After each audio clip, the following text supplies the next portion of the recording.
Hello, you wonderful people, and welcome to another episode of Not Too Comic Book. This has been the show where I talk about TV shows that are adaptations of comic books. For today's episode, I'm going to talk about the latest episode of Lucifer, the latest episode of Supergirl, as well as the latest episode of The Gifted. Like always, if I'm talking about something you want to listen to, you can always look in the description down below. I include the timer, so I'll talk about each of the respective shows. So, for example, if you want to hear what I had to say about this week's episode of Lucifer, you can skip to what I had to say about this week's episode of Supergirl, or skip to what I had to say about this week's episode of The Gifted. But the first thing I'm going to talk about is this week's episode of Lucifer. Another great episode. What made this episode so great was the fact is that it was kind of a Mazikeen centric episode. Now, Maze is already, she's popped up and played big roles in episodes, but I feel like this is the first episode that really centered around her. And it kind of brought up an element I'd almost completely forgotten that was brought up in season 2. The fact is that demons don't have souls. And it's something Lucifer kind of brings up in this episode, is because demons don't have souls, they kind of just live their life to the fullest, because the moment they die, they just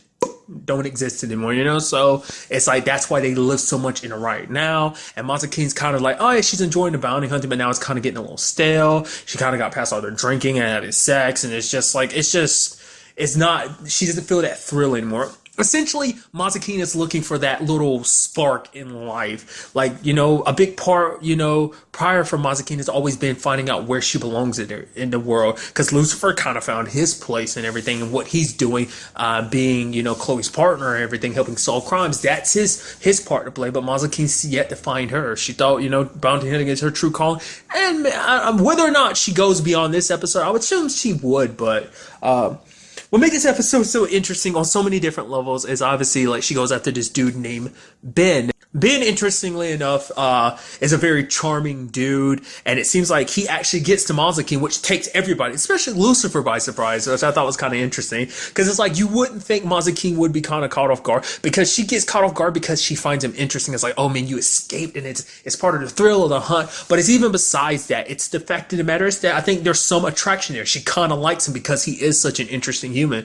I mean, everyone has that interesting human. For Lucifer, that's Chloe. So, which is kind of interesting. He wasn't in this episode, but it does make you wonder what Amenadal thinks about this whole situation. Because we do know that there's something there between them. They're just kind of reluctant to really go back to it. Because there hasn't really been anything between them since season 1, when she got caught between the use and manipulation between Amenadal and Lucifer. She just got tired of both of their BS and was just nah, screw both of you. I'm going to do this on my own. So...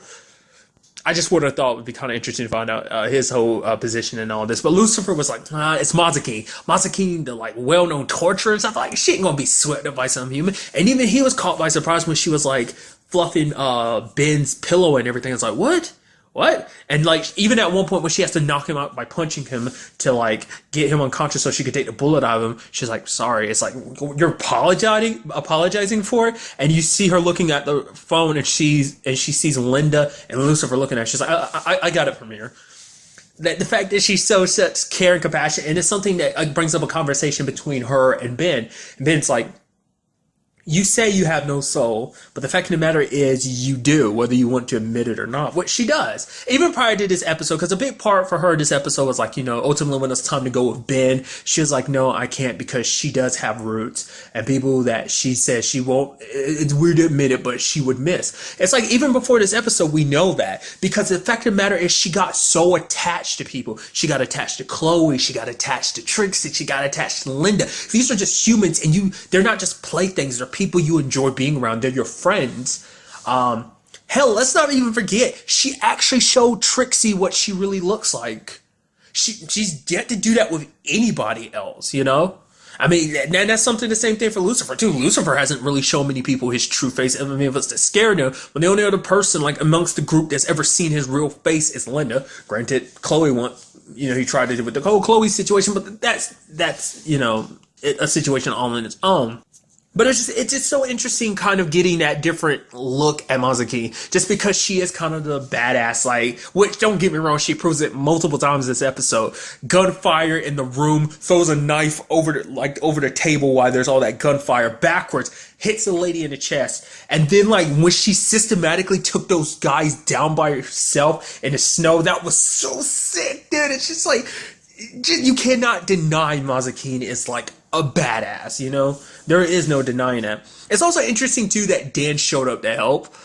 just in the investigation in general. I mean, he's supposed to be on vacation to Hawaii and everything, but Chloe called him because he was kind of having a layover in like Vancouver or whatever. But even like Mazikeen was like, you came? He was like, why? Like, because she asked or something like that. So I think there's an aspect of like, yeah, he came because Chloe asked him to. He could have easily said no, but he knew that Chloe was very concerned, could hear in her voice, and just the fact that she's so concerned about Mazikeen, which I love that she plays mother hen the entire episode, just because it's like, she's just so worried about her and everything.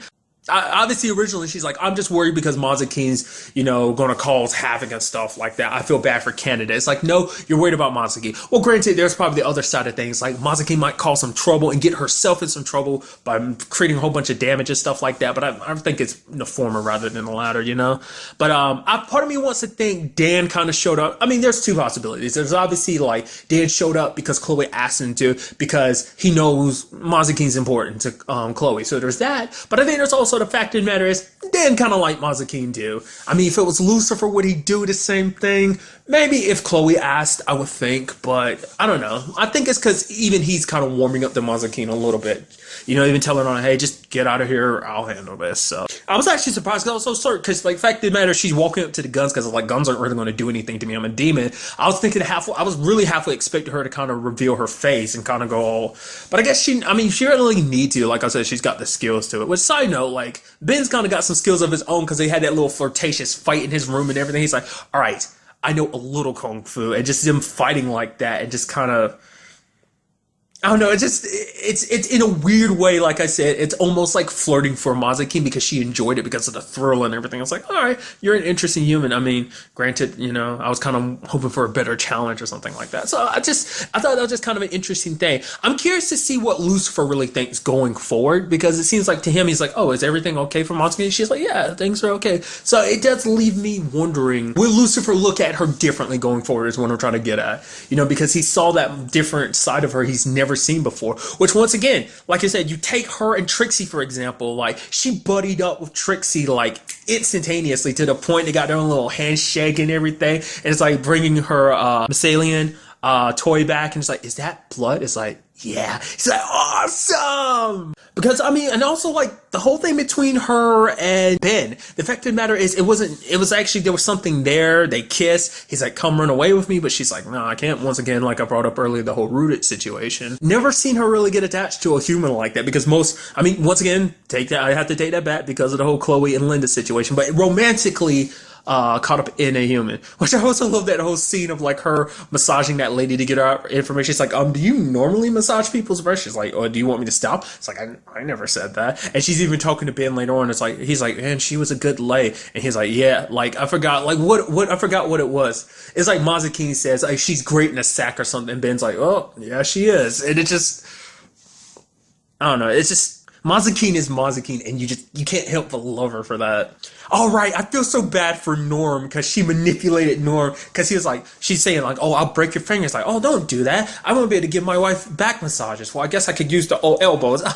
Kind of very Ned Flanders-ish. And I love the fact is that she just, to break him, she like crawled him and like made all these movements on him and stuff like that. He's like, and this lady took the picture. She's like, no, don't send it to my wife. There's nothing going on here. Just like, that's mazes of power. Just, she said herself, find everybody's weakness. So for him, it was his love for his wife and not wanting to be considered cheating on her or whatever. So I just thought that was so cruel yet so beautifully done. But this whole circumstance, obviously that's me just focusing on like the character aspect of it. The storyline wise is very interesting because obviously you find out Ben was framed by Herrera, who apparently has partners in bigger places and stuff like that. Because it's something that, Ben used to be in Mazikeen's position. He used to do stuff for Herrera, but kind of like bounty hunter stuff too, which I'm curious like 100% of what that entails. Basically, the way Ben made it seem like it wasn't on the up and up on a lot of times. But the fact of the matter is, when it came down to it, like, the crimes Ben's been accused of, he's like, no, I don't want no part of it. And so Herrera took care of it himself, or at the very least maybe he got someone else to do it. Nevertheless, and Ben's kind of been on the run ever since, and he basically warns Mazikeen to be careful because these people won't back down. They will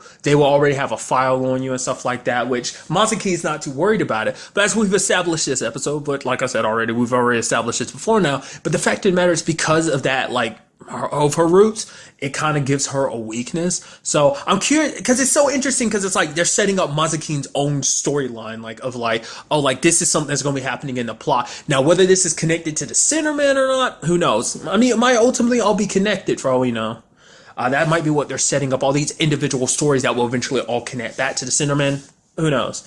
But the people, I'm curious to find out who are these people and what do they have planned? I mean, Herrera was kind of like part of the organized crime unit, so maybe he tipped them off to certain things, which I guess kind of goes back to the Centerman because he's connected to the crime world too, so it makes kind of sense. So like I said, it seems like maybe there's some connection there, we'll just kind of have to wait and see.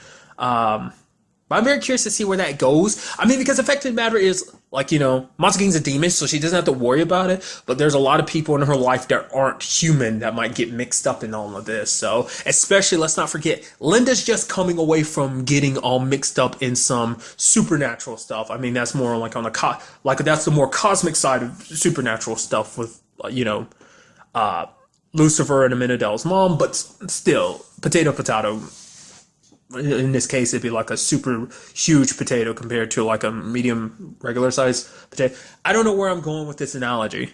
So, I mean, it's just going to be interesting to see how like that whole situation unfolds. And kind of going back to it, it's something interesting that I do appreciate how Lucifer and Chloe kind of got flip-flopped in the beginning. Because obviously Lucifer, the entire episode is like, Mazikeen can handle this. She can handle this. She can handle this. Okay, you're right. He must have gotten to her, but then Chloe's like, no, you are right. We should trust Mazikeen because the fact of the matter is she's asking us for help. So all we can do is trust in her. I would have thought like Luke, because Lucifer's like, okay, we're going to go to Canada. So, but they didn't. So I don't know. It was just interesting. Also that, like, Mazikeen asking for help kind of shows you that's very different because Mazikeen has always seemed like she's a type that's like, I'll handle things on my own. I don't need any assistance. But, in this regard, she did, and she actually asked for help, which once again, I'm sure that's something that catches Lucifer off guard because even he said, like, I've known Mazikeen for eons. Exactly how long that means, I don't know. Like I said, and it's something I brought up at the beginning of the season. It's something I brought up in my thoughts and theories. I'd love to learn more about Lucifer in his early days, not just here on Earth, which I don't know if they'll ever really dive too deeply into like him and hell and everything and his past life as an angel. I don't think they'd ever really dive into that too much, but I'd love to learn more about him and May's meeting, like how that came about, And the fact of the matter is this whole May situation. She says she doesn't have a soul, but certain aspect kind of believe that that's not the case. It's also interesting because remember, like back in the first season, Mazikeen kept talking about, oh my God, Lucifer, you're changing. But he's not the only one that changed. Mazikeen changed. Amenadel changed. I mean, granted, Amenadel's trying to change back, but still, like, they've all changed. And that brings me to the question is, are all demons like Mazikeen who have the potential of having a soul? Do they actually have one? They just don't believe they do? Or is there just something they're like, no, you reach inside me, nope, no soul type of thing? Or is it the fact of the matter spending all this time around the people, maybe spending around time Chloe, like maybe it's changing her and maybe she's kind of growing a soul of her own in some shape or form? I don't know. Also, quick little side note, typically, like I bring it up every once in a while when I do know the episode titles ahead of time, but the episode title for this episode was Mr. and Mrs. Mazikeen Smith. That's her alias and everything, which I think, obviously is playing into the, like, homaging the, Mr. and Mrs. Smith, which I thought was kind of, I mean, it fit, obviously, very aptly, obviously, in the hotel room when they're dodging that, lady's gunfire, and then just the, just the circumstances under which that they're together, so, I don't know, it's just, I just thought that was kind of a neat thing, dude, just a little tiny side bit of information in case you didn't know that ahead of time. But maybe by the time you're watching this, you do know that. Ignore me. Like I said, overall, a great episode. And I'm very interested to see what goes down in the next episode. And now moving on to this week's episode of Supergirl, another great episode. In this episode, we had Kara going up against a metahuman known as Psy, which is so interesting. Really quickly, just kind of a little tangent. It always catches me off guard a little bit when they're like, oh yeah, this person's a metahuman. I'm like, right. Metahumans exist on Earth 39. It's like, because I forget, because obviously, like, this show is like the alien shows. Like, every show has its own thing. Like, Legends is like the time travel show. Arrow's like the quote-unquote grounded show. Flash is the metahuman show, and this is the alien show. But obviously, like, it ranges from aliens to metahumans to science experiment. So, but it's mainly the alien thing. So it kind of catches me off guard. Right, you're a meta, but nevertheless, basically, Psi has the power to induce fear upon people.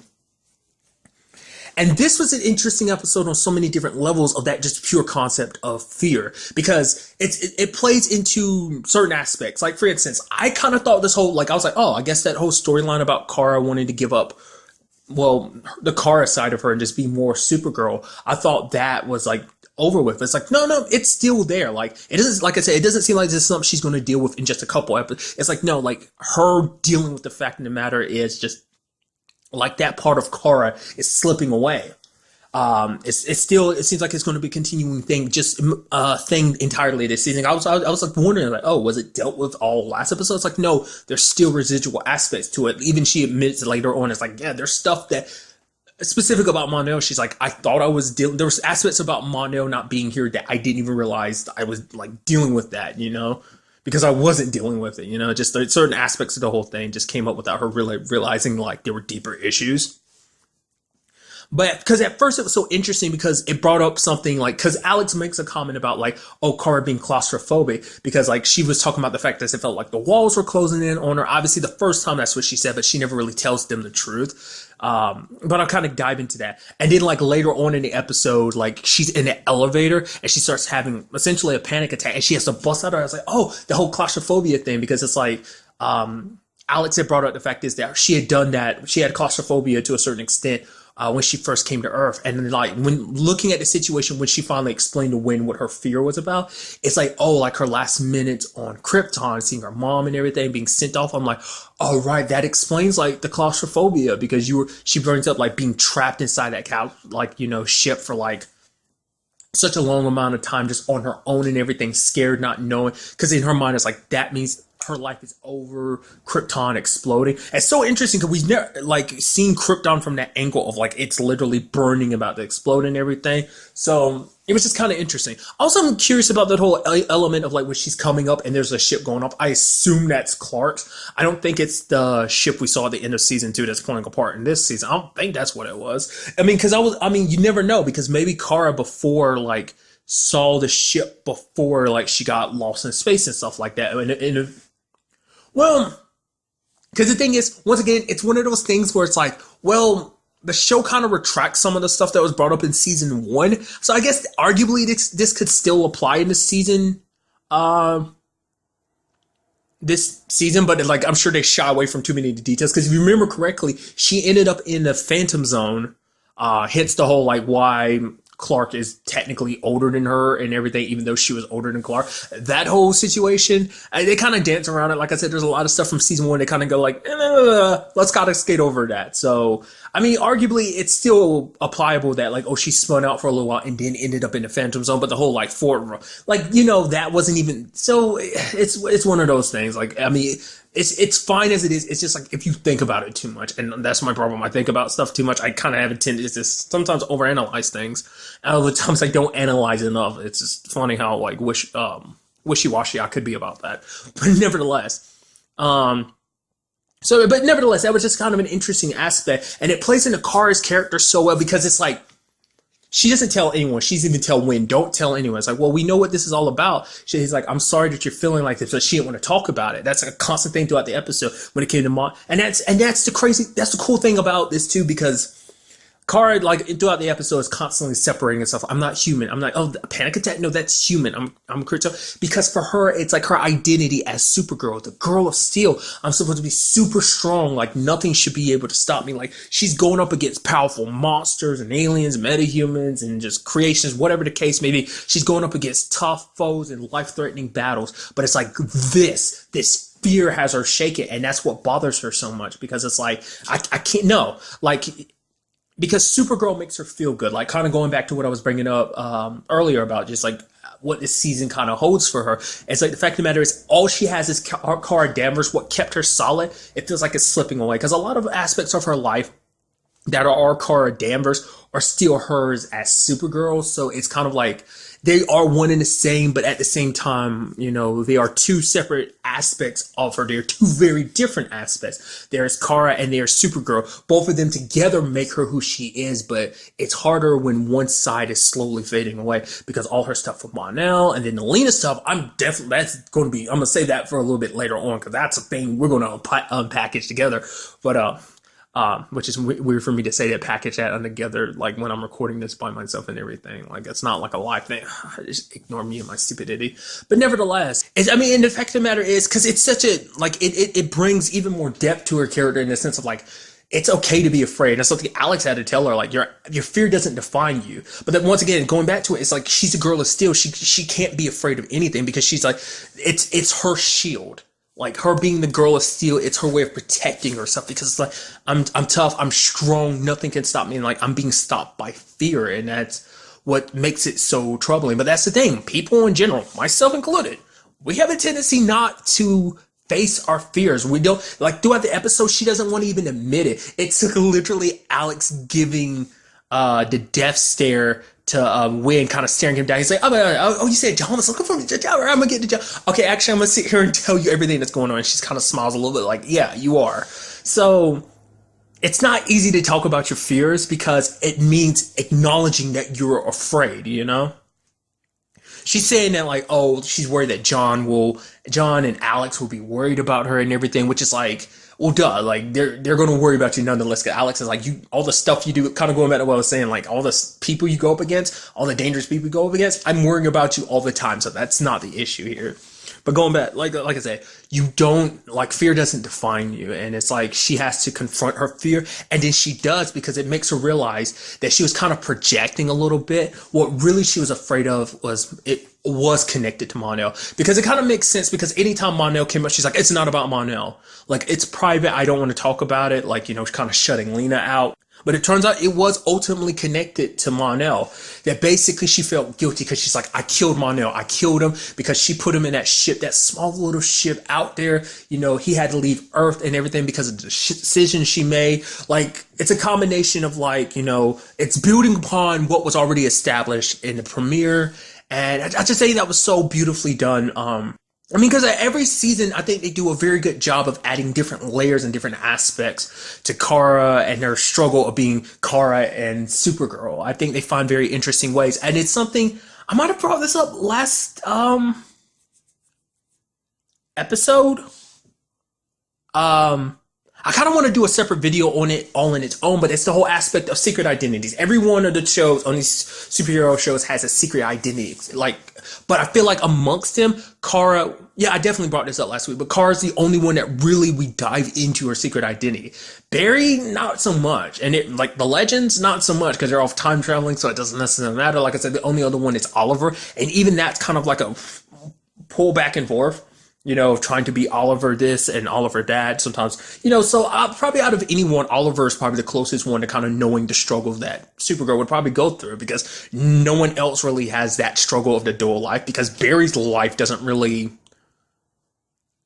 I don't know, because we actually don't even really get to see much of his personal life because his personal life is pretty much all we like see as him as a Flash. I don't know, it's just kind of interesting. Like I said, I won't go too much further into it because I kind of broke it down like that before in season 3, I mean, in the premiere. So I did appreciate though that when it was all said and done, like how she was able to beat Sai. It's just like standing up to her and then slamming her in the head because Sai was kind of messed up because she's like, oh, more money will make you happier, that fear is the ultimate power and stuff like that. The fact that her breaking it down like that was like, you have some Scarecrow level stuff talking about just how powerful fear is. You and Scarecrow would kind of get along very much. So I also appreciate that her power isn't just like, oh, inducing fear, because to me I was thinking like, oh, it's going to hit you like Vertigo, like, you know, not Vertigo, well, yeah, it's like Vertigo but Top from the Flash. Like her power I thought was going to work like that, but it's like, no, it's more like a psychic wave. Like she can also use it to push you as well as induce that. To the point even John couldn't really stand up to her, like her psychic powers. But it took Alex kind of convincing her, like, you didn't kill Mon-El. Like, the fact of the matter is, what did your mom do? She put you on a ship and she sent you here believing that you would survive. And it's like, then you have to do the same. I just know that Monel's out there a lot. Other things that went down this episode, oh, there's so much good stuff. Let's break down the whole Lena and Jimmy thing. Are they like sure at each other's throats? Because you have Lena coming like, oh, no, actually I'm gonna be here every day. Like she's like, I handle everything at L Corp, so it's like the business will run without me. It's like, that's interesting. I mean, more so for Lena, she's like, oh, I'm here to learn the ins and out. I mean, more so than anything, you just want to make an excuse to hang out with Kara. She literally said it last episode, like, oh, it'd be the perfect time to hang out with each other. But it does seem like she is taking it seriously. But she's cutting Kara a little slack, but Kara's like, oh, I gotta go. And Jimmy's trying to cover for her a little bit, but it's a little awkward because Lena's there, she's going to be asking a lot more. Oh, where's Kara? Where's Kara? Kara just suddenly up and disappearing, and to the point she snaps at her a little later on, just because they were at odds, because like Kara was kind of very dismissive towards her, like pushing her away, like, because that's her best friend, and Lena's like, worried about her and everything. But Kara, just at the time just wasn't ready to open up about everything. So Lena kind of went into boss mode and was like, yeah, it's unprofessional the way you're acting and the way you're handling yourself, not doing what the job you're supposed to do and stuff like that. So I was kind of like, oh man, that's kind of a low blow and everything. But because it's interesting, because you see that little switch in Lena, and it's just kind of an interesting aspect of just like, oh, everything's been like super good and cool between Kara, and just seeing them being at odds seems like that might be setting the tone for the season as well. But definitely between her and Jimmy. Jimmy's like, yo, I've been running this place for like a year. You're just suddenly making all these plans without telling me, meetings and stuff like that. You let Kara know, but you don't let me know. It's like, this is kind of my business before you bought everything. It's like, at first it's all cordial and everything. And now it's like, I'm very interested to see where that goes, because just the animosity. That's got to be definitely going to be interesting. Like I said, like, the whole Kara up and disappearing. At least Jimmy can make excuses because he knows where she's off at, being. But like, once again, that's an element I kind of brought up going into the season 2, was like, where will Lena and Kara's relationship be? Will Lena find out this season about Kara? The whole Supergirl thing? I don't know. I'm definitely interested to see where that goes, like the Lena and Jimmy thing. Then on top of that, there's a little bit of a thing between Maggie and Alex. And what I loved is the whole like argument. It's like, no, Wynn. Oh, Wynn's like, I don't want to get in this. Oh, it's because you're on my side, Maggie's saying. It's like, no, it's not. And then Wynn's like, basically what it came down to was having a band or a DJ. It's like, that was their biggest problem. They turned into this big argument. It's actually kind of sad when you break down the episode, because you have like, the character we now know, her name is Samantha, her and her daughter Ruby waking up and, having breakfast and stuff like that. Then you have Kara by herself, and then you have Maggie and Alex being all romantic and loving, and it's just like going back to just Kara by herself, which interestingly enough, she found that book, the Romeo and Juliet book that, Monel was reading. I love that preview brought it up too. It's like, oh, it makes you wonder, did he ever finish reading it? I don't know if he ever did.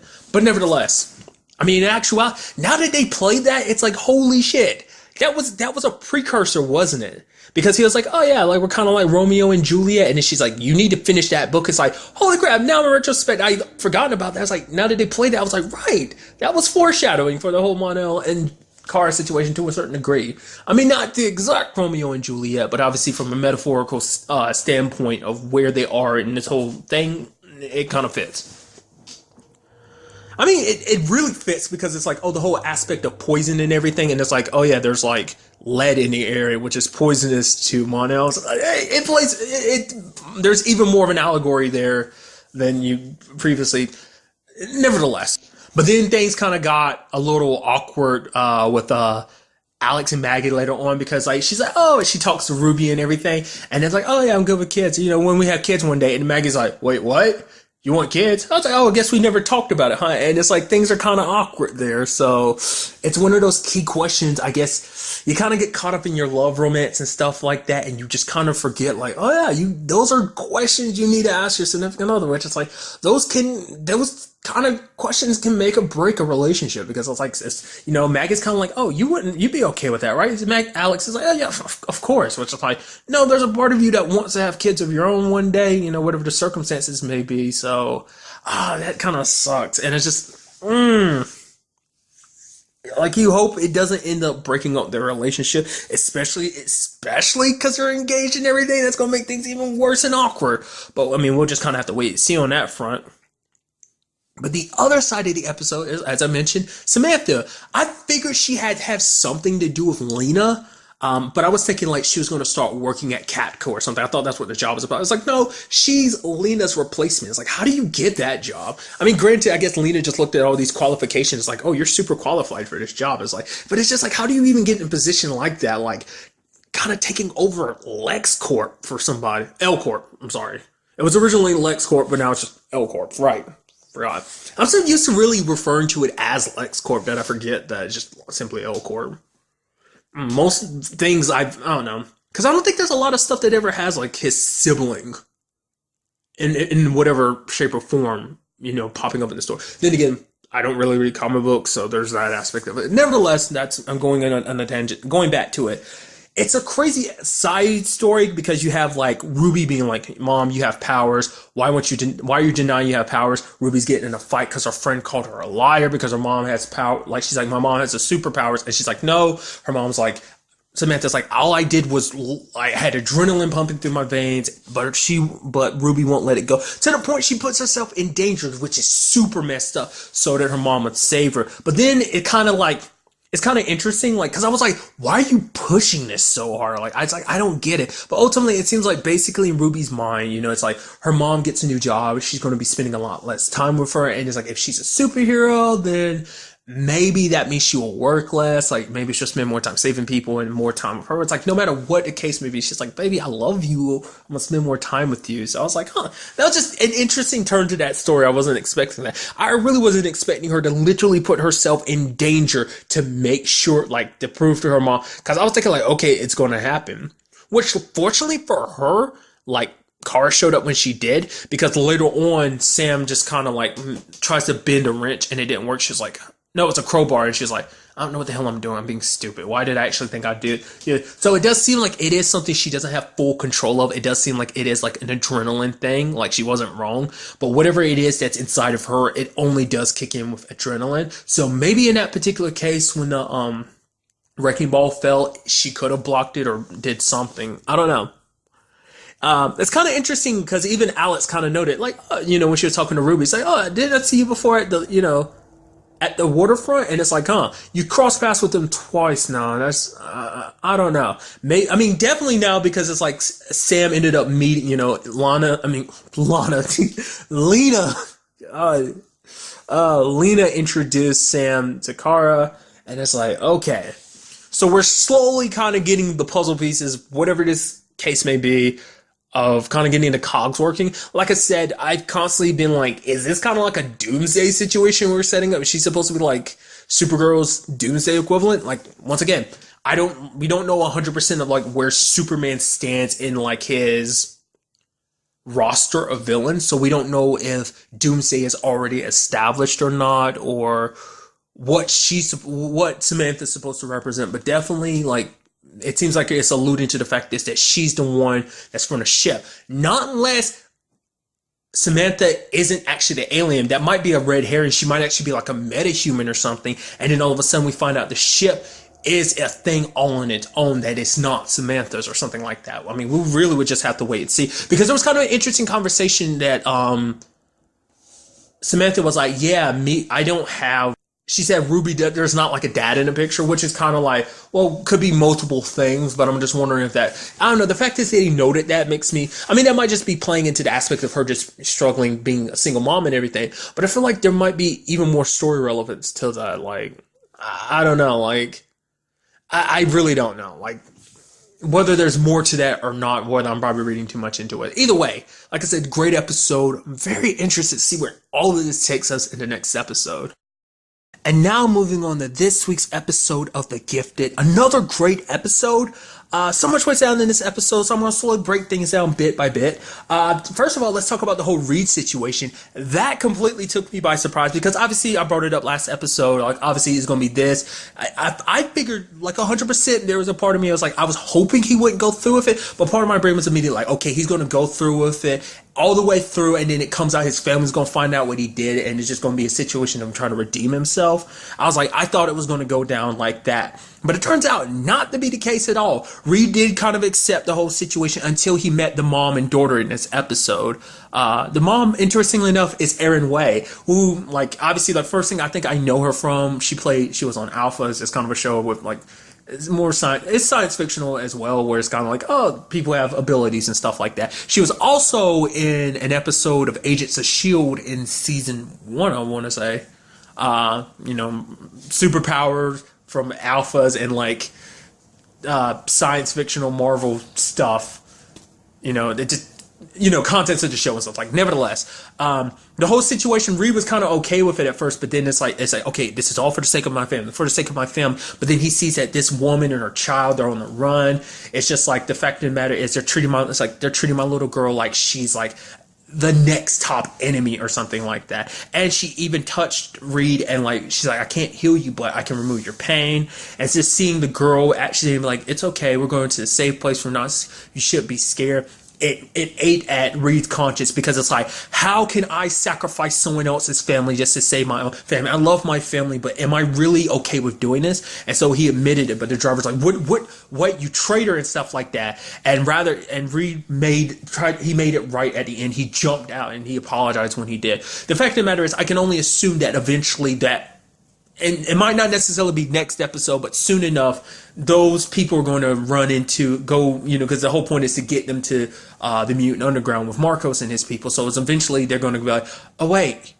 Like, somehow the conversation comes up and it's like, wait, yeah, but, tell him what he did. But ultimately, it's like, he actually came through and sacrificed himself to make sure we can get away. Like, he apologized and everything. He tried to make it right. So there's that. Interestingly enough about the driver, I don't know which one of what his power is, whether it's invisibility or camouflage. Either way, it's kind of interesting that it's not just like, oh, himself. It seemed like it's more camouflage to me, but it might actually be invisibility. And nevertheless, I thought it was kind of interesting that he could do it to the van too. Just fascinating to me. Which Agent Turner did not appreciate what Reed did, but me, I did. Because I was, like I said, I was not expecting that turnaround. Like, I figured, like I said, he'd have to go through all of it, getting Marcos and the rest caught and getting to his family and be like, I did this for you. I thought it was going to be like that. Major props to the Gifted for proving me wrong. Like I said, I was pretty sure it was going to take that route, but for them to be like, no, because they immediately handled it. Because I wasn't expecting them to put him on because I thought it was going to be some long orchestrated situation, like a lot more orchestrated than it was of just like, oh, he's missing. I mean, he got away. Oh, I thought it was going to be a situation making him and Lorna meet up. That's what I thought. Which, interestingly enough, we find out that him and Lorna kind of they're being shipped off to another facility. We find that out in the episode, but I'll get to that soon enough. I mean, since I'm bringing her up, let's talk about Lorna. Obviously, Agent Turner had to talk to her. It's like, hey, you betrayed the rest of your people. Maybe there can be some future for your family. Essentially, like, Marcos and her will be in lockup, but they can have visits with the baby and have some semblance of a family. In his eyes, I guess it's like, hey, I'm doing you a favor, I don't have to do you... wouldn't say this, but I'm sure it's kind of implied, you weirdos, you freaks, you monsters, you're a danger. Because once again, like, because it's something even Reed was like, what's going to happen to them after? He's like, well, these guys are terrorists. It's like, they're people fighting for survival because you're hunting them down. Are these all people who've done anything bad? It's like, no. Have they ever hurt anyone? I mean, you literally take Erin Way's character's power. What is her power? To take pain away. What's the problem with that ability? Just because and that's the big thing when it comes to mutants in general. It's just the whole aspect of being different. It's scary to people and stuff like that. And because don't get me wrong, that's on the smaller side. Obviously, we know that there are plenty of mutants who can just do a lot more just snapping their fingers, like a lot of mutants are capable of. And so... Plus, his own personal experience kind of clouds Agent Turner's judgment. I mean, obviously, it makes him a lot more aggressive in, like, his means of just doing whatever it takes, so... We even saw him kind of get a text message from his wife in this episode. I think her name is Paula, so I'm sure that's extra motivation. I am curious, because, like, going forward, he's probably going to hit even harder.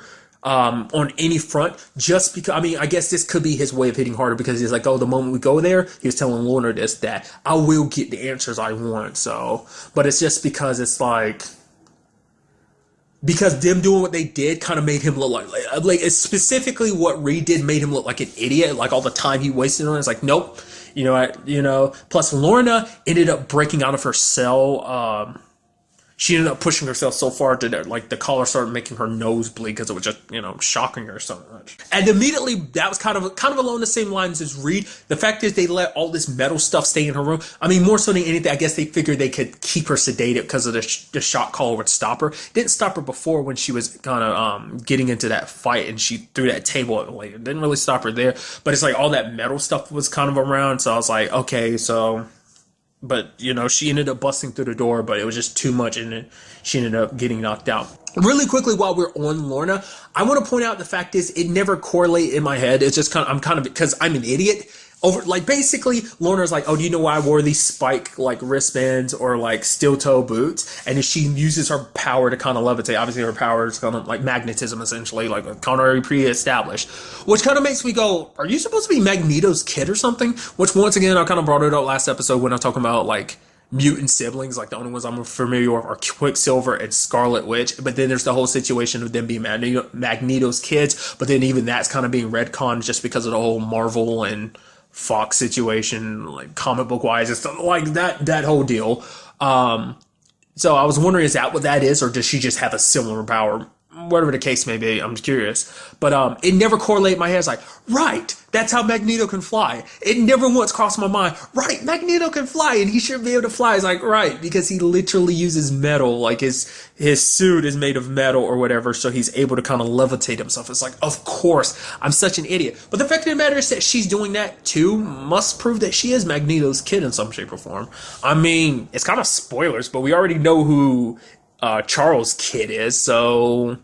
And like I said, we kind of, I said, I don't know, maybe they're setting that up in this regard too. Maybe that's kind of supposed to be a wink and nod. The fact is that she does that, because she's never done it so far in the show, but it's just because they introduced that, it's kind of maybe that's a wink and a nod to that. But obviously, a big focus of this episode, well, there's two big focuses. Obviously, there's Caitlin wanting to find a different way of approaching things. She wants to be it's instead of having to fight, which she's willing to fight, but it's no, let's try a different route first. So Lauren and Andy all sneak away to her brother Danny, and Danny's not as welcoming as she hoped he would be, just because of this whole situation. It's oh, you're wanted, you could get my family in danger, which you have Caitlin be like, what are you talking about? Those are your niece and nephew. I'm your sister, and you're talking about not family? We are your family. I'm asking you to help me find the man I love, my husband, my children's father. And it's just once again, going back to the whole conversation of people being scared, it's it doesn't matter if it's his family, because it's not even just the mutant aspect, it's just the law aspect of he can lose everything. They could be seen as accomplices to mutants and stuff like that. They could be locked away a long time too, just showing you and it's crazy because like I said, it's something that the movies never really tackled too much. And I'm sure that's something that played a big part in maybe the cartoons, but it's been a long time since I've seen any X-Men cartoons. But I'm sure it probably played a big part in the comic books as well. It's just the world of the X-Men, of X-Men being hunted and just being targeted for being different, and what that means for the people around them, whether it's the people that rally with them or the people that rally against them. It's just that world. I feel like some of the earlier X-Men movies, sure, but I feel there aren't too many, at least of the more recent ones, that kind of feel that kind of fall along that line, at least to me. I felt the first one that really did that was maybe 1 and 2, maybe 3 as well. I don't remember, but definitely 1 and 2 kind of really held that vibe. But nevertheless, there are certain aspects about this episode that kind of got me thinking too about certain aspects. The fact of the matter is, Lauren, it's all about wanting a normal life and everything, which you have Andy be like, what? No, they want to treat us like freaks. Why should we abide by the law? Their mom is we're not going to rob a bank. Andy uses his power and breaks all those meters. And it's okay, now we have money for the cat fair and no bank robbed. Let's go. And it's his blatant use of his powers. It's more so and it's combined with the fact is that he's confused and angry. For one, he's had a lot less time to process this whole mutant thing. Lauren, she's had a couple years, but I mean, that still doesn't make it any any easier, because we saw like last week's episode in that little flashback at the beginning. It's like, so it didn't make it any easier, but she came to terms a lot more than Andy did, which Andy's coming to terms with it, but I think in a different way. And it's interesting to me because I think this might be what they're setting up. Maybe we might see the the siblings on different sides going forward, because Andy definitely kind of feeling like a Magneto vibe there, just being like, if these humans want to step to us, they want to be scared of us, we'll teach them to be scared, why they should fear us. It seems like Andy's on that side, whereas Lauren's more on the calm, like, no, we can be normal, like, you know, kind of integrate back into society, with Andy being like, no, there ain't no going back to being normal. So, I mean, obviously that's just kind of a difference of opinion currently, but it's just like, to me, it wasn't until after I watched it, like a long time after watching the episode, like after, you know, processing in my head for a little, I was like, it seemed like they might be setting that up. So we might be seeing that going forward, like tension between them. And it might not just be them. Eventually, maybe other people in Marco's group, you know, I mean, when push comes to shove, maybe eventually they'll be pushed to the point where they divide like that, where you have one side maybe led by John being like, no, we don't go down that route, we don't go down the violent route, and you might have someone like Marcos who sides more with Andy, like, we got to strike hard, we got to strike fast, you know, because for Marcos, Lorna is a big component in why he's trying to push so hard, whereas John has kind of been the cool, calm, and collected person, even though I always interpreted it as Marcos as kind of being the leader. It seems like they've already kind of set it up, but it seems like that's not the case, because we saw, like I said, going back to the whole Lorna situation, she's the one that kind of brought him in 3 years ago. Not unless he kind of stepped up to be the leader, but it seems like more like, it definitely seems like him and John are kind of the top dogs around here. So maybe it's just because maybe there were so few of them back then, and Marcos, maybe John stepped up, whatever the case may be. Interestingly enough, and this is kind of going into the whole Fox Marvel thing, but it seems like John is kind of like very like a mutant equivalent to Luke Cage, because she, like, you know, there's a whole jokey conversation between him and Clarice is like, oh, you're going to help me tap into my spirit animal? It's like, oh, your spirit animal's going to bite or something. And she's like, yeah, bite your head off. And he's like, no, my head doesn't come off. So I'm like, are you like super indestructible? What's up with that? And whether he was joking or not, I don't know. Like, I was like, are you the mutant equivalent to Luke Cage? Because Luke Cage's abilities are all just like not a mutation. That's like a science experiment made him the way he is. So I'm just curious about that. Once again, like I said, it's kind of the whole divide because of the whole Marvel and Fox situation, but nevertheless. But getting back to that, what I was saying, I think that might be something we'll see. I mean, like, I feel like there's going to be a catalyst in this series. It might have to do with Lorna, for all we know. I mean, let's not forget, she has, like, that is Marco's, like, the woman Marcos loved, and she's carrying their baby, so if something happens to her, Marcos might snap. So I'm just kind of reading ahead of time. Like, I don't know, like, I could be completely wrong about it, but it just seems like that could be the direction they take this, and I just find that so fascinating, because once again, we don't know if the X-Men or Brotherhood are around, but it's like, we see the makings of them right here and right now. Again, like I said, I'm very curious to see what they do going forward, especially with Lauren and Andy, since they have such differences of opinions about this whole situation. I mean, this episode, I feel like, taught Andy to be a lot more reserved with his powers, because he showed his powers off. Granted, it was more out of, like, anger, which is something that Andy's got to, like, it's not just Clarice who has to learn how to control her powers. He needs to control his too, because his are driven so much by anger. Lauren seems to have a lot better control over her powers, but Andy seemed to only trigger, like, when out of anger. So, especially what triggered it was, like, he saw someone he knew since, like, second grade taking a picture in front of his house and has been tagged up, you know, them being mutants and everything. So, and the fact of the matter is, people showed up, rallied, guns in arms, when Danny's son Scott sent a picture of, like, the statue, like, Andy destroyed with his powers, and then, like, parents showed up with guns. Danny tried to defuse the situation, got hit in the face for it, and they were just threatening us. Like, it's just that scary side of human nature. It's, you know, fear what you don't understand or truly know. You know, fear that side of things. So, but it also seems like this episode was a big lesson for Caitlin too. And it's something Marcos is like, it's okay. Like, you know, we all do stupid things for the ones we love. And he's like, how can I judge you? Because I basically want to do the same thing, you know. So making her feel a little bit better. Plus, she was trying to find an alternative to this situation. It's just, you know, because she's in the mindset that thinking, like, okay, because she comes from a life where it's like, okay, obviously the law is there, let's use it. Like, it can't be that unfair. It's like the law is stacked heavily against mutants. It's meant to kind of keep them down and keep them separated from the public, because it's like okay, there's humans and then there's mutants. Like, you have to say it like that. There's humans and then there's mutants, disgusting monsters. Well, they have special powers that could kill you all, like, propaganda type of stuff. Which, once again, not that that's not true, but it's just like, obviously it's played up to, well, increase fear, essentially. Makes people a lot more compliable with what you want if they're afraid. Because if it's something they're afraid of, they're like, oh, I'll quickly turn this person in. I'll have no association with anyone that's a mutant. We'll kind of shun them and hope that they get arrested and taken care of, essentially, So, but this whole situation, because, like, Caitlin also went through this because she's like, it's my brother. Of course my brother's not going to turn. Oh, he's turned to get some. But ultimately, at the end, he helps him out because he tells them about the whole Reed situation. We did kind of find out a little bit about Caitlin's family. Seems like she has another sibling called Jenny. Also, that the fact is their mom isn't around. That to protect her brother, so they wouldn't have to really do it themselves, like her siblings. That she basically took the responsibility of taking care of them, being there when their mom was sick. It's like, I never asked you for anything, and now I'm asking you for something for help because of my children. So, like, ultimately, Danny's on their side and everything, just because he is.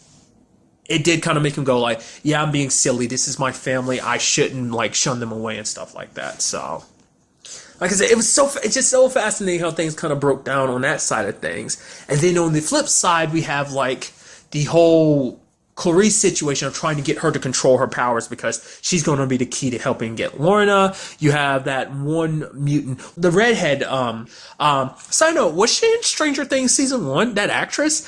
I don't know if that's the same actress that, like, played, like, a smaller role in season 1 or not. I feel like that might be the same person. I don't know. It seemed like she might be, but she's probably not. It's just probably my imagination. But nevertheless, she seems to have an interesting ability. Basically, her ability is she can implant memories in people's head. And initially, she's like, because John's like, okay, like, Clarice needs to get a positive, memory. She needs to focus on something positive, because you need that to be your way to tap into your powers. Because if it's anger or fear that causes your power, like, you won't be able to summon your powers whenever you want to. Like, you'll only be able to, like, oh, I'm super scared. Okay, now I can use my powers, which isn't very helpful. You need to be able to access your powers whenever you want to. Like I said, this kind of seems like it might play a role in Andy going for it too, learning how to control his power outside of just being angry. But we'll see. John was initially against it because he brings up, like, hey, don't do it, because the last time that happened, you remember what happens to so-and-so and so-and-so. And she's like, yeah, so basically it's happened before and it didn't go well. But ultimately she does it to Clarice because it's like Clarice can't access her power and it's like they're being hunted. So I was actually surprised because I'm like, oh, I knew she was going to do it, but the episode caught me off guard because it's like, oh, she actually didn't go through with it, because the fact of the matter is she didn't. Because at first, when she was talking to Clarice, she was like, yeah, just follow John. He knows what he's doing. And it's like, oh, she didn't use her power. Oh, I was so certain you were going to do it too. I thought that's the whole point. Like, the moment John's back was turned, I was like, all right, A plus, like, awesome to you for not doing that. Like, it would be, taking the easy way out, which ultimately she does. But it's like, John was in danger, which, apparently there's a thing between her and John. Though John was like, if we're working together, we can't be in a relationship, compromise, feelings on a battlefield. And, it compromises your attention and your focus, so people could get killed that way. So, but it seems what happened, it doesn't seem like she creates random memories. It seems like specifically implanting memories. So it does seem like she implanted memories of her and John, but instead of her in the memories, she put them in Clarice's head as Clarice is there, which is interesting how the power works too. Like, she spews like this purple like gas into the air and then she sucks it back in, and Clarice is like, oh yeah, I'm ready, and she's hugging on John and everything, like, when he gets back and everything. Yeah, I was just, and then he starts piecing together. It's like, what did you do? And she's like, you were in danger. He's like, you know what this means? And she's like, yeah, I understand what this means, how dangerous this can be. So immediately my brain kind of goes like, oh, this can enter some like fatal attraction type of thing, where it's like the person becomes so ingrained in believing like, oh, this is the truth. Like, basically, I'm also wondering, can her power like increase over time, in a sense of like the moment she sprouts one memory or a few memories in your head, because it's not just one memory over John that she did. Like, she planted a few in there, and maybe eventually those memories will kind of grow off into something else. Maybe it'll eventually break the person's mind, because it's like it's hard to distinguish between what's real and what's not, and that might end up driving Clarice crazy because she's like, no, me and John, we had this connection, where John has to be like, no, we're not. No, what you're feeling, what you're thinking you're feeling isn't real, and that's definitely going to turn into some issues. Like I said, might get obsessive or something like that, which you add all that in with a mutant ability that she has, so she basically teleport, and if anyone kind of gets in her way, she can kind of teleport them anywhere, and also, like, if she's not careful with her ability, basically chop things in half with her, like, wormhole ability and everything. So it's not really wormhole ability, but teleporting ability is probably, more appropriate thing. So I don't know, like, I'm very interested to see what goes down with that storyline, because like from some of the previous, I was like, oh yeah, they're hitting it off, Clarice and John, and it's like, oh well, maybe this is the reason why, or maybe this is all that's kind of like the little bits I've seen are like, oh, maybe those are actually after her head gets cleared or whatever. So like I said, overall, a great episode. I'm so excited to see what goes down in the next episode. But really, that's all I want to talk about in this episode. Till the next time we meet, be happy, be safe, love life to the fullest, and enjoy it. Good day and goodbye.